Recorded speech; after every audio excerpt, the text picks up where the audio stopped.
Oh my God, what did I just read? Hi everyone, Helen Blunden here. I hope you're happy, healthy, and well. It is time for a new book review. I have got the pleasure to share my life lessons and what I thought about Jane Eyre by Charlotte Bronte. Now, this is the very first book I've read of Charlotte Bronte, and in fact any of the Bronte sisters. And I'm not one to read books of this classic genre. I haven't read Jane Austen except for those awful books of the ones with the zombies in them. You know, I tried to get into the classics, so whack some zombies, maybe it makes it more readable, and it turns out that I just kind of wasted my time on them. I want to firstly say that I was pleasantly surprised with this book. And in fact, I should say I was pleasantly surprised because it dispelled my stereotype view of literature of this time. I mentioned that I haven't read any of Jane Austen. I tried to read Jane Austen, but I've got this aversion to Austen and Bronte, thinking that, oh my God, you know, these authors, all they're worried about is writing about women who want to go to society balls and find themselves a rich bloke to marry and settle down. And it was the last thing I wanted to read. I just thought to myself, utterly boring. What do I care about that? What do I care if they come out of a lake without a shirt on? Like, it's no big thing to me. But I started to think after reading this book, and I'm so glad I read Jane Eyre as the first book, because it really dispelled and crushed all the shitty thinking that I had about writing of this time. Because naturally authors, female authors, would have been living at a period of misogyny. They would have been living in a period where women didn't have the opportunities they have today. This is what they would have thought about. This is what would have been the importance for them, to be able to find a way to be accepted by society. And that meant obviously being married, being rich, and being settled in that environment, I guess. I see that now. So I think for those of you who have not read any of Jane Austen, I guess, or the Brontes, I would say read Jane Eyre, because you're going to be pleasantly surprised with the character of Jane Eyre. And I'm so glad that my husband had offered this book for me to read, because I was, for the last, I guess, few weeks or so, I had lost my reading mojo. I had been reading this modern book, which I'm not going to talk about here. In fact, I got to around halfway, and then I just couldn't do it anymore. So I'd been reading this current book, which had recently won the Booker Prize. It made me lose my reading mojo. So much so that I was so disheartened, and I was picking up books and I was leaving them halfway, and I thought, oh my God, this new book has made me lose my reading abilities. I can't get into a book anymore, and I was so disheartened. And so when he asked me, what is it that you want to read? And I said, I really want to go back to the classics, because I need to get out of this mindset of this new books just don't simply do it for me anymore. And I don't know why. It shouldn't be the case. So he went into the other room and he brought out Jane Eyre, and he says, read this. It might be good. I don't know. It's had some really good reviews.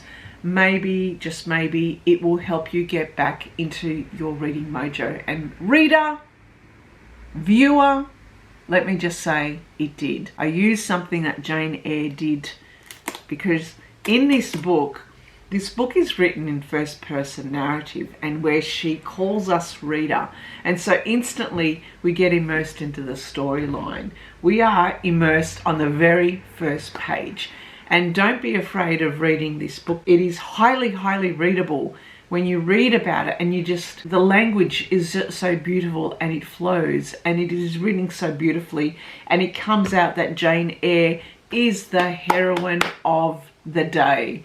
She's someone who blasts a stereotypical view of women of Victorian England in the 1840s. I'm not going to talk about what Jane Eyre is about, because you can find a whole heap of different movies, articles, posts, YouTube videos, summaries, spark notes, you name it, about Jane Eyre. I'm just going to say what I got out of this book. So what I got out of this book was the fact that it stamped, it crushed my wrong view of books written in this time and women written of this time. Jane Eyre helped me understand how women of that time were treated and the challenges they had to be living in that time. It showed me the challenges of, you know, the young children and them not being able to, especially young orphans being in schools.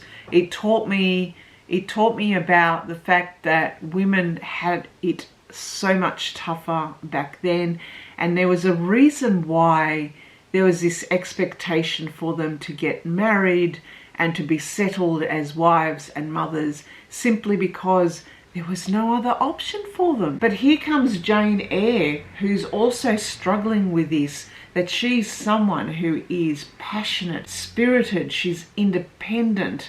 She wants to be seen as an equal to men and other women.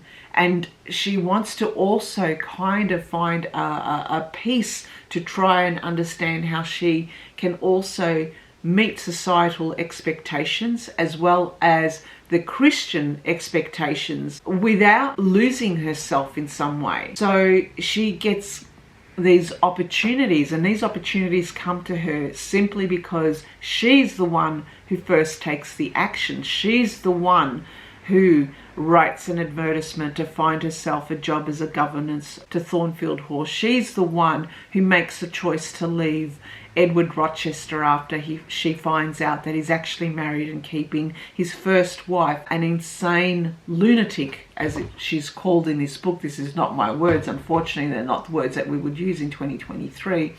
In an attic, and she escapes so that she could clear her head. But in that escape, she also comes to another family where she finds out that she's related to that family, and where she's forced by that family and the guy St. John to be a wife, to be a missionary's wife, and he looks at her as a laborer, and yet she also turns to say no to that. So I saw a woman of the 1800s who's quite liberated, independent, spirited.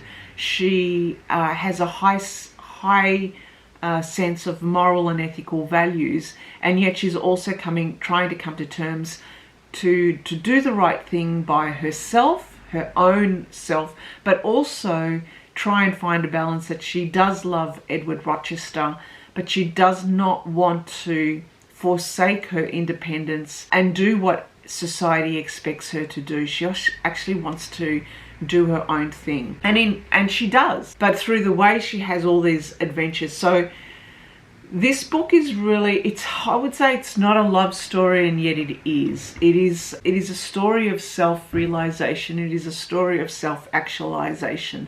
It is a story of a young woman who is trying to make sense of the world that she's in.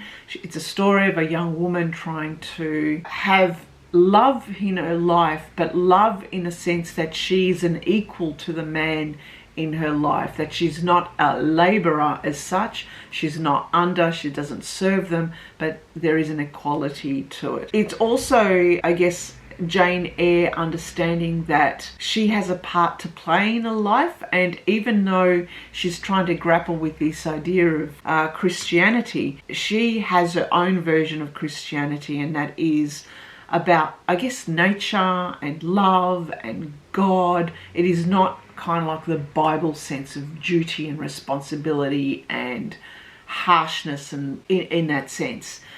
The other, I really like the Rochester character. Initially, he rubbed me up the wrong way, especially because he would do things to Jane that I just would think, God, as a 40-year-old guy, you should know better. But I think and one example is when he gets dressed up as a gypsy woman to try and read, Jane Eyre's future, and in a way to try and find out what she thought of him. Like, I thought that was bizarre. But then I think to myself, this is the time of England where probably being so open with your feelings would have been very difficult to do or say. and you had to go around in different ways by using wordplay or using different actions to try and glean what the other person thought. Anyway, this is what I'm putting my own thinking as to what he was like. But I actually took to the Edward Rochester character a bit later on in the book when I saw that, you know, he had locked up his wife, but he kept her at home. He didn't put her into an asylum.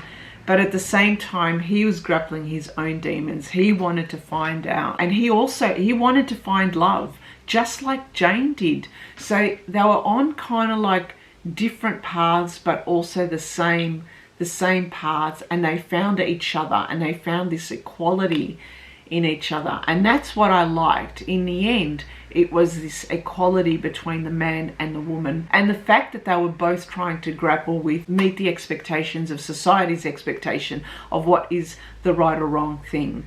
So if Jane had married Edward while his first wife was alive, it would have been bigamy. But Jane simply couldn't abide the idea of being a mistress to Edward, so she had to go away. Meanwhile, Edward was half-hearted about it. He didn't care about this stuff, but as you can see, it was the expectations of society. Anyway, for me, my life lessons for this book is that it really opened my eyes to the work of Charlotte Bronte and the fact that she had written this book at a time with a character that really blasted the stereotype view of women of this time. I read this book and the first thing I thought about was, I loved this book. I got immersed in it. I wanted to always read it. I wanted to pick up the book. And if you're doing that, you know that there is something that is touching your heart. It is one of the best books that I have read this year, and already it is one of the top books I have ever read in my life. Big claims. It is a book now that I am going to buy for my own nieces who are young women the age of Jane Eyre, and I'm going to hand Jane Eyre as a gift to them so they can also get joy and lessons from Jane Eyre as well. It is a book that now will make me read other Bronte books and other Austen books as well, and kind of quash this wrong idea I had about writers of that time. I loved this book. I cried through this book. It put tears in my eyes. There were some beautiful quotes that we could live by. It is a wonderful book, a highly recommended book. If you haven't read Jane Eyre, please do yourself a favor, read this book. You will love it as much as I did. So thank you for listening and thank you for watching. Bye for now.